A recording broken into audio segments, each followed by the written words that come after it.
Today is Friday, June 27th, 2025. This is Quick Start from CBN News. I'm Billy Hollowell. A pastor's wife has been deported and the situation is sparking some debate. We'll have that top story and more on today's podcast, where we bring you news from a Christian perspective. You can subscribe to the show, give us a rating, and send us your thoughts. Our email is quickstartpodcast@cbn.org. You can also head over to cbn.com/quickstartpodcast. Joining me right now is Trey Goins-Phillips. How you doing, Trey? I'm good. I'm happy to be here on this Friday morning. Yes, I can almost smell the 4th of July. We're very, very close. We're creeping up on it. Yeah, we are. We're going to get there soon, very soon. But we've got a lot to talk about today. On The Focus, a BBC reporter is receiving praise for correcting the term pregnant people live on the air. We'll break that down. And then on the main thing, I had a chance to speak with Pastor JP Pokluda, who has had a front row seat to revival. He's gone all around America to different college campuses, and he has seen lots of young people come to Christ. We'll talk about that, spiritual warfare, and much, much more. Make sure that you subscribe to all of our other CBN News podcasts as well. We've got Newsmakers, Faith and Culture, Navigating Trump 2.0, and Heaven Meets Earth. A lot of great shows to check out. And for now, we'll dive into the news in 90. A pastor's wife who's been deported to Mexico is sparking a lot of debate and frustration, her case, among friends, family members, and supporters. The details of Maria Isidro's case are complex. Her family is fighting for her return to Florida, where she lived for almost 3 decades. Her daughter Daniela spoke with CBN News and said that her mother had been in America for years after coming to the U.S. on a legal medical visa to seek treatment for one of Daniela's siblings. And she claims that her mother and family, they reside in Live Oak, Florida, that they met annually with Homeland Security officials to ensure that they had legal recourse to remain in the country. Now, Homeland Security is claiming something else. They're saying that she failed to show up for a court date in 2004 and failed to exit the country as a result of that. But documents do reportedly show that she was meeting with officials well after that every year, at least multiple years, and even reportedly had a social security card for working purposes dated for 2015, well after that 2004 issue that Homeland Security cited. The family, again, is fighting for her return, and we'll continue to cover that story as it unfolds. And in a significant decision handed down Thursday, the U.S. Supreme Court ruled 6-3 that states, including South Carolina, have the authority to exclude abortion providers like Planned Parenthood from their Medicaid programs. The ruling, Medina versus Planned Parenthood South Atlantic, is seen by pro-life advocates as a major step forward in their efforts to prevent taxpayer dollars from going to organizations involved in abortion. Now, this case started in 2018 in South Carolina. The governor there had began efforts to disqualify Planned Parenthood from receiving state Medicaid funds, citing the organization's abortion-related services and arguing that taxpayer money should not support such providers. This is seen as a major win for pro-lifers. And finally, a pastor who has carried a 75-pound wooden cross for 2 years across the United States is in the nation's capital this week, and he has a message that he first preached on the West Coast. It's Pastor Nick Schindler. He has carried the cross all the way to the gates of the White House as he and other people have been praying, worshiping, and welcoming Jesus into public squares across America. He was hoping to meet face-to-face with President Trump. He wanted to talk about homelessness and to submit ideas about how to end it for hundreds of thousands of Americans. Fascinated by the cross in small towns and large cities where Schindler has carried it, newspaper, radio, and TV media have documented his journey from coast to coast. Schindler hopes the same interest will unfold in Washington, D.C. while he is there. Those are just some of today's top headlines. You can check those stories out and more at cbnnews.com. And that brings us to our focus story. Now, I'm going to break this one down. It's a story that I covered. I think it is incredibly fascinating that we have a woman, really a BBC reporter, who is getting praise. And she's getting praise because she did something that I guess is considered bold in today's day and age. She quickly corrected a quote while she was on the air reading a teleprompter that referenced the term pregnant people. Now, her name is Martine Croxall, and she was delivering an on-air report Saturday about intense heat and related illness. And during that report, which has now gone viral. She ended up stopping because here, I'm going to read what she said. She said, Malcolm Mystery, who was involved in the research, says that the aged pregnant people, and then she paused because she realized what she had said, and she said, women, and then she continued her statement. So she felt the need to clarify that pregnant people are actually women. And this really led a lot of people, her willingness, you can even see it in her eyes. She's almost shocked by what she said because anybody who works in media and has read a teleprompter knows that you're reading. And sometimes you realize, oh my goodness, I just read something. And so she's shocked by it and then corrects it and says women. And so a lot of people across the board responding very positively to this moment. Obviously, author J.K. Rowling, very, very supportive of this. She, in fact, said that this is her new favorite broadcaster, and so that made a lot of waves. So yeah, it's an interesting story, Trey. Yeah, I mean, I think you wonder who is it that put this information in, right? What is the editor that loaded up the teleprompter this way? It kind of reminded me of I don't know if you've ever noticed this, Billy, about Trump. When Trump is reading the teleprompter, sometimes he like pauses, like, oh, and then like he comments on the line that he just read as if he's like interacting with the teleprompter.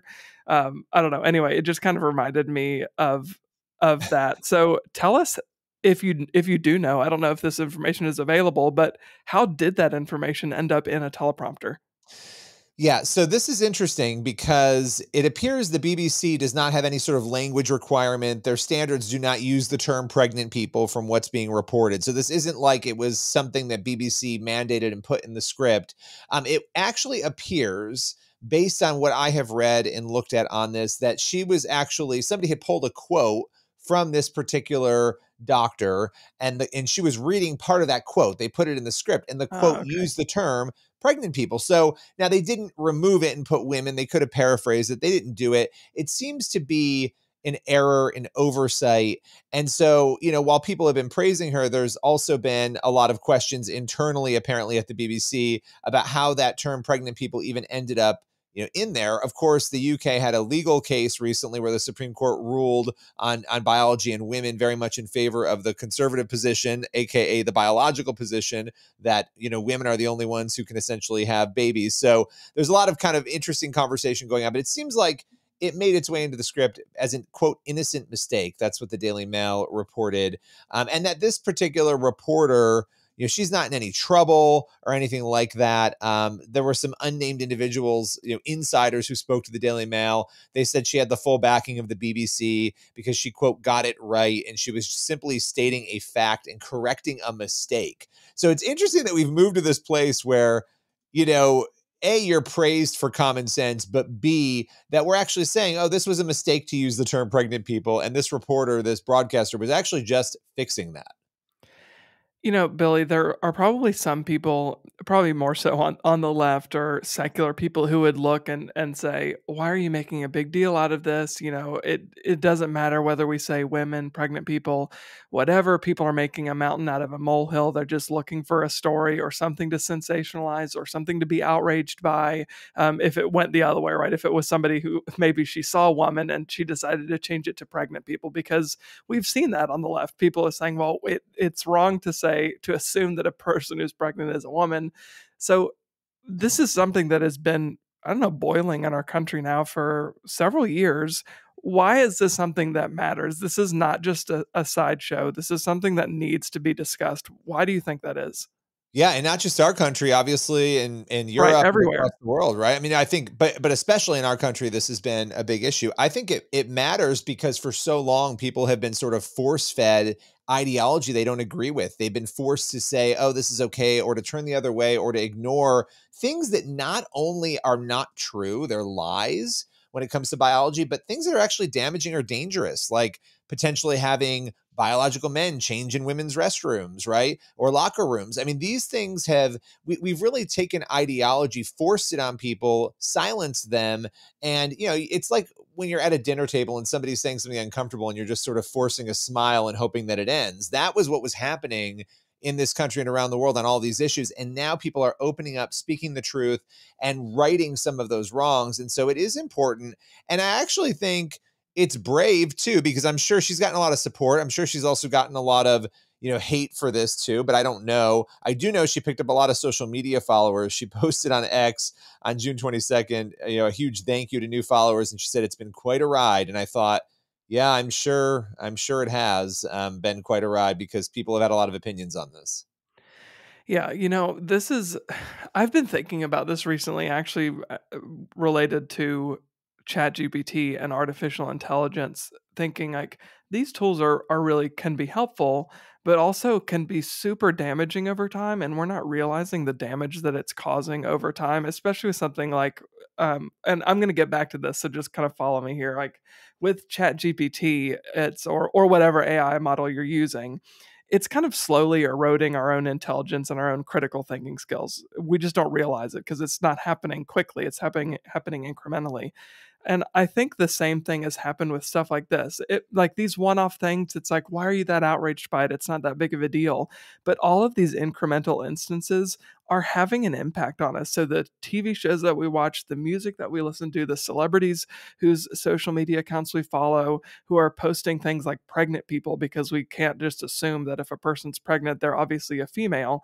Over time, that is actually like getting into our psyche and is changing the way as a society we think. So these things do really matter. It's not just something that people want to be outraged by for outrage's sake. This is something that is actually shaping and changing our culture for the worse. Yeah, no, and that's a very important point. And I think we're doing a big course correct right now, which is interesting to watch. And I do want to circle back to a story that we had in the news in 90 before we move on to the main thing, because it's an important one. And it has to do with this pastor's wife who has been deported. It's a super complex story with a lot of different elements to it. But it appears, I mean, there's a lot of, we've tried to get comment from Homeland Security. We did get a statement on it, but they've said that this woman, and again, there's a lot of emotion around this right now for a lot of reasons, this issue in general of immigration, but that this woman came here on a legal medical visa, reportedly, from according to the family. We've interviewed them. You can watch the interview over on our YouTube page, but that they came here on that visa, they stayed, and outside of this 2004 issue that the family claims was an address issue, the government was sending information to a Texas address. The family had moved to Florida.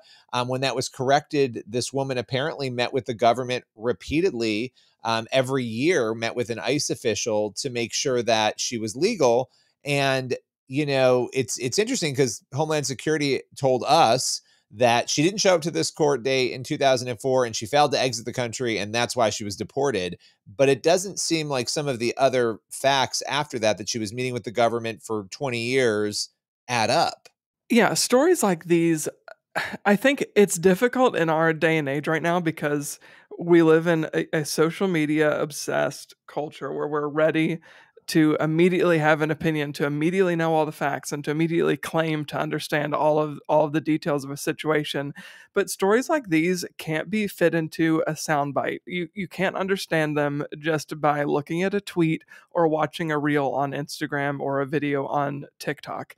This is a complex and nuanced situation that I think, each of these stories with immigration have to be looked at on a case by case basis because not everybody's situation is the same. And I think on the right, there's this propensity to paint with a broad brush everybody the same and just say anybody who is here illegally in any way needs to be deported. Okay, that's probably not a realistic or ideal way to approach this.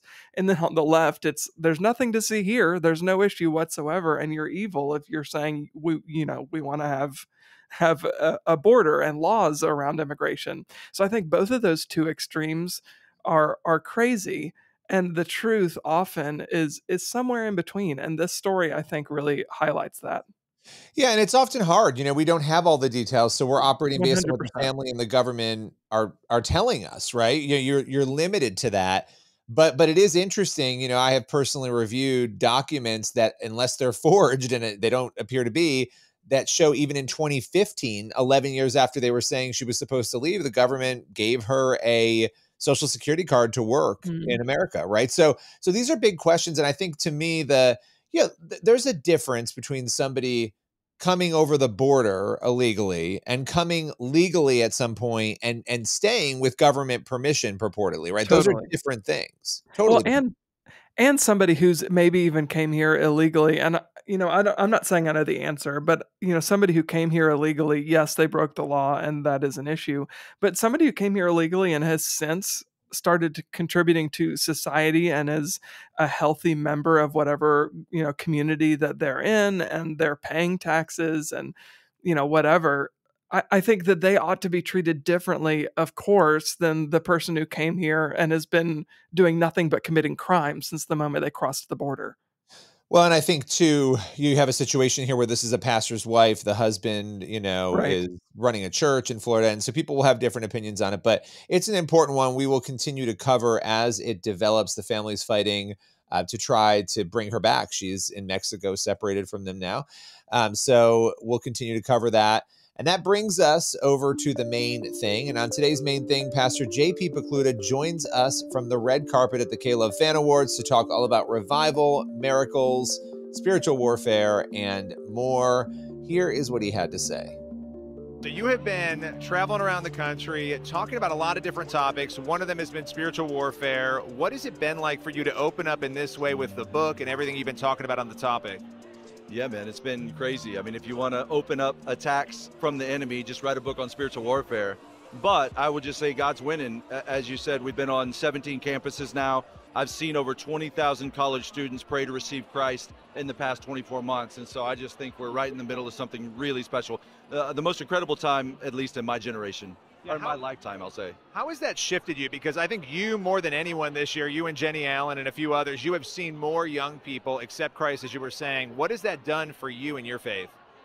Like the other day, I shared the gospel with a woman that was cutting my hair, and she started freaking out, and she was like, I prayed this morning. I said, God, if you're real, you're going to have to send someone to tell me that you're real. She was like, I prayed that this morning. And I've just stopped being surprised. Because I'm like, hey, God has done something to just burst open the hearts of the people right now. And I think that everyone is so receptive to the gospel. I was on the West Coast. My daughter and I were on the West Coast. We were sharing the gospel, and everyone we shared it with were just so thankful. There was so much gratitude. So it's just a different, the tide has shifted. Yeah. Well, there's so many claims like the gifts are dead. There's this debate in the church about all of these issues. When you think about where you were theologically, where you are now, what kind of shifts have happened in you? Yeah, well, I would say just from moving from Dallas to Waco, the reason I wrote Your Story as a Villain is because I kept saying, hey, there's a stronghold here. There's a stronghold. People were like, what do you mean? I was like, I don't know. I need to hang out with my charismatic friends to learn what I'm talking about. And I'm reading the Bible, the same Bible that I've been teaching for 18 years, but I'm starting to see more of the supernatural in there. And I'm like, hey, this hadn't gone away. And so as I see God save people, and as I see the Holy Spirit move, and likewise see the enemy attack, I'm just like, hey, we're still very much in the battle. All right, so you and I have talked a lot about miracles in the past. What miracles have you seen, if any, while you've been out there on those campuses? Have you personally observed anything that shocked you? I mean, even what you just shared about that woman, that's kind of a miracle that she was praying that prayer and then you were there. Yeah, absolutely. So we do baptisms. So we share the gospel, invite them forward, and then we do baptisms. And in the pond, I'm just hearing, the different word, deliverance, freedom, cutting, suicide ideation, healing from mental, illness, physical ailments. I've heard physical healings in that water. And so not that the water's magical at all, but just that the Holy Spirit is supernatural. And so everywhere we've gone, we've seen some aspect of the supernatural working. Well, thanks for your time. Really appreciate it. Always good to catch up with you. Thank you so much, Bill. That is a very interesting conversation there with JP Pokluda. He has seen so much on the revival front and the spiritual warfare front. Lots to unpack there. But that leaves us with time for one last thing. We've got James 4:7. Submit yourselves then to God, resist the devil, and he will flee from you. We often share that one, but when you're talking about spiritual warfare and just our day-to-day life, it's an important message to resist. That's the only resistance we should be engaging in. Resist the devil, and he will flee from us. Yeah, you know what strikes me about that verse every time is that it's active. It's not passive. We need to be actively resisting the devil, actively fleeing from him and running the other way, because if we're not running from him, he's going to he's going to find us, or we're just going to go up to him, because let's be honest, we're tempted and often fall if we're not actively resisting it. Amen. Resist the devil this weekend and every day. And, that's what we got to do. We got to be standing strong in our faith. And I love that you said it's active, because that is so, so true. That is all the time we have for today. If you want a Christian perspective to the news, please subscribe. You can email us, quickstartpodcast@cbn.org. And don't forget to subscribe to the CBN Quick Start email newsletter as well. Lord willing, and the creek don't rise, we'll see you back here Monday.